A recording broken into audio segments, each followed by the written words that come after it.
Premièrement, il faut comprendre que la vie est dure. La vie est dure et ce n'est pas aujourd'hui que ça commence. La vie est dure, la vie est difficile. C'est vrai. Ça ne sert à rien de tout jeter entre les mains de vos politiciens, leur nicher disant « Notre président est dictateur, ils sont paupérisateurs, voleurs, c'est à cause de leur famille que je souffre. » Ça fait partie de la vie. La vie est dure depuis la nuit de temps. J'ai entendu des gens dire en ce moment compliqué de la vie, je ne veux pas faire d'enfants. Parce que j'ai peur. Dans quel monde vais-je apporter des enfants? Dans quel monde vais-je attirer des enfants? Dans un monde pourri. C'est bien réfléchi. C'est intelligent, je trouve. C'est sensible de votre part. Mais il faut comprendre une chose. Le monde n'a jamais été en paix. Jamais.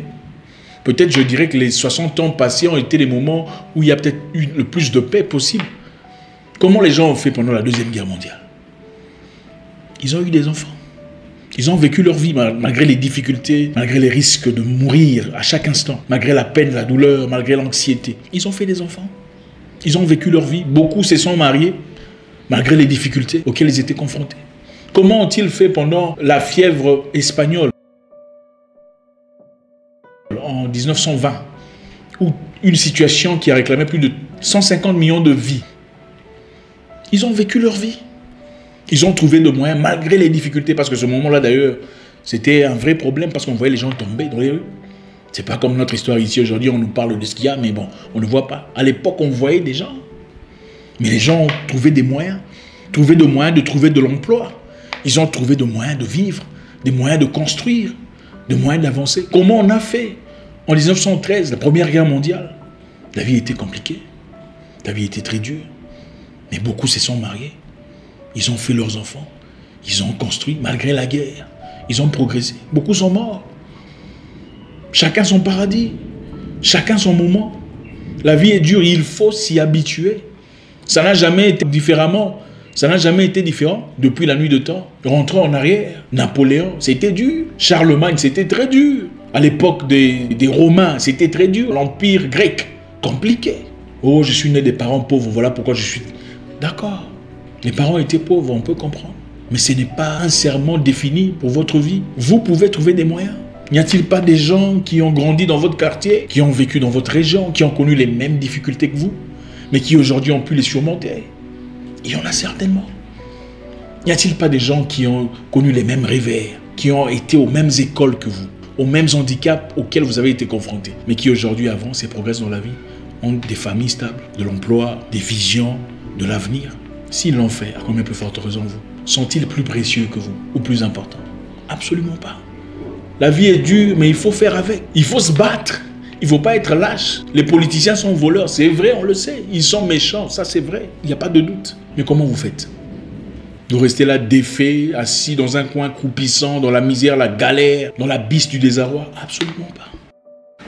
2. Le monde se fout de votre estime personnelle.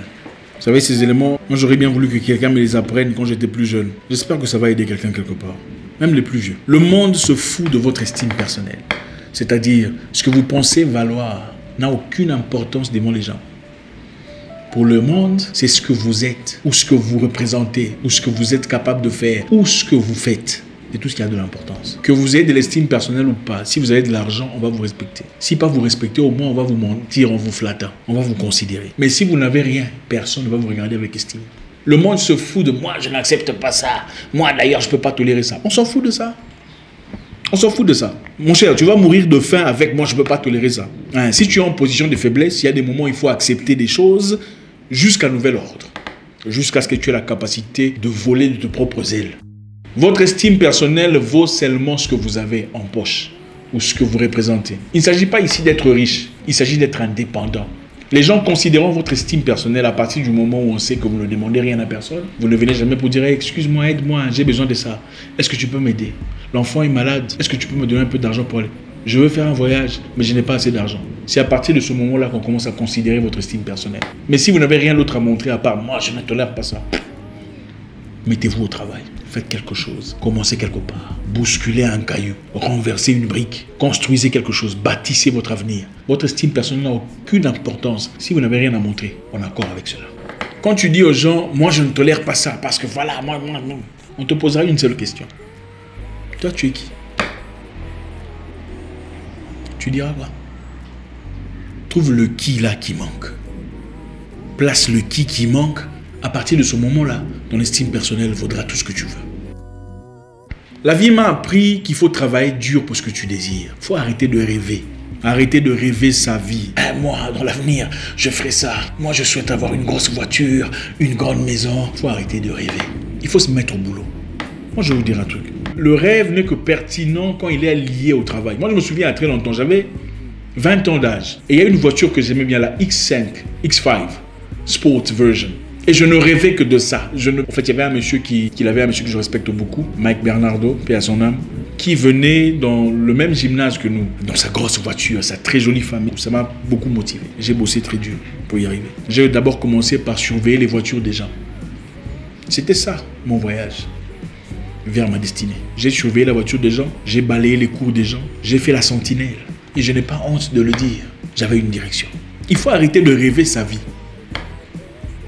Il faut commencer à vivre les réalités de sa vie, brique par brique, morceau par morceau, partie par partie, coûte que coûte, vaille que vaille. Dresser un chemin vers sa destinée. Arrêtez de rêver votre vie. Commencez à travailler vers votre vie. Un outil qui va vraiment vous aider à continuer à rêver votre vie, c'est Instagram. Sur Instagram, on trouve beaucoup de gens qui rêvent leur vie. En fait, les photos sont représentatives de la vie qu'ils rêvent. Il faut laisser Instagram. Travailler dans la vraie vie. Il ne faut pas seulement réussir à Instagram, il faut aussi réussir dans la vraie vie. L'objectif, ce n'est pas se faire des millions de dollars. L'objectif, c'est aboutir quelque part, matérialiser une idée, cristalliser une pensée. Mais vous ne le ferez pas en étant assis. Arrêtez de rêver la vie. Mettez-vous au travail. 4.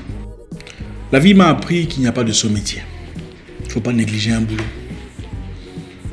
Il n'y a pas de boulot qui soit au-delà de votre dignité.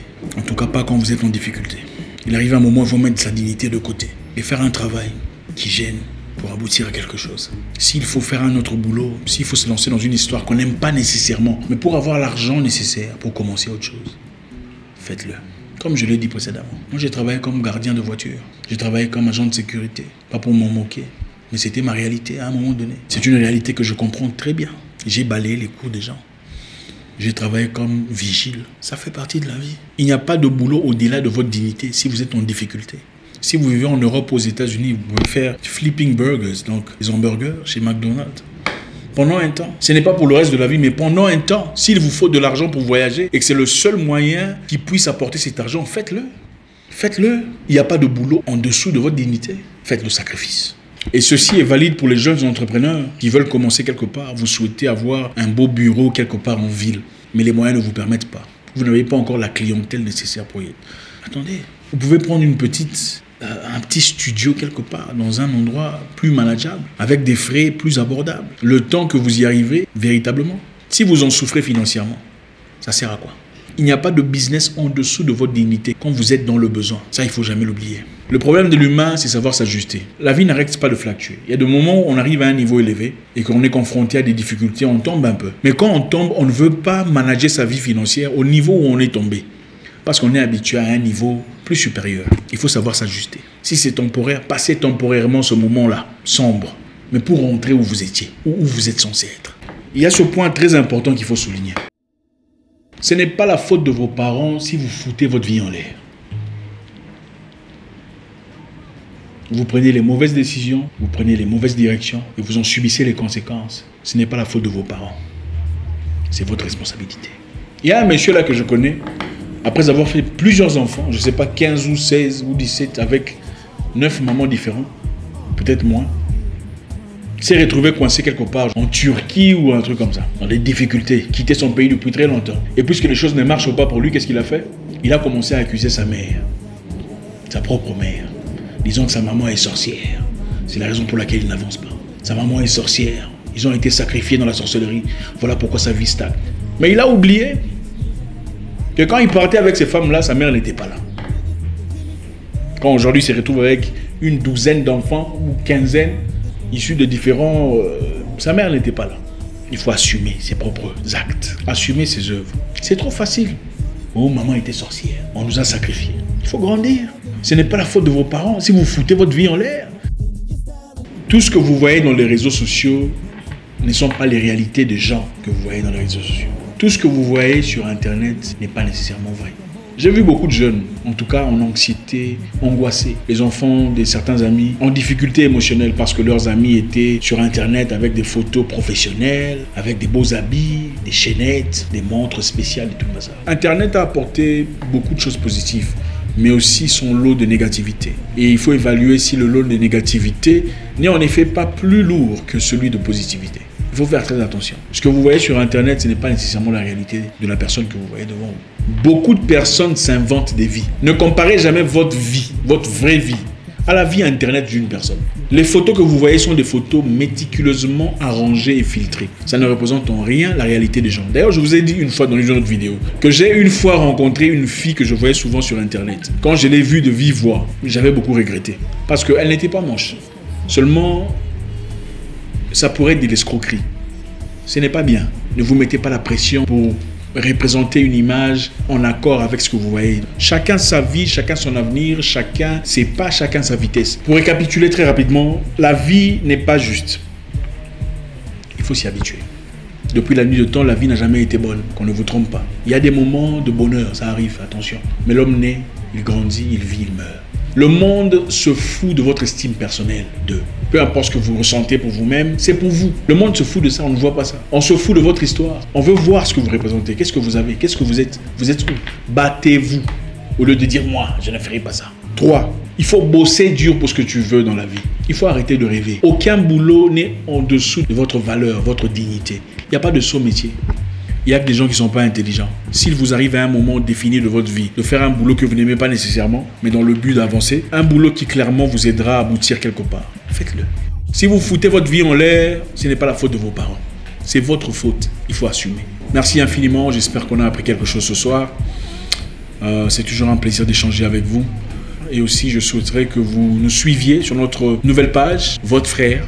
S'il vous plaît, on mettra le lien à l'endroit qu'il faut. Laissez un commentaire et suggérez-nous une vidéo si ça vous arrange et on verra à la mesure de possible quoi faire. Je vous souhaite une excellente soirée. J'espère vous parler encore très bientôt dans une nouvelle vidéo. Au revoir.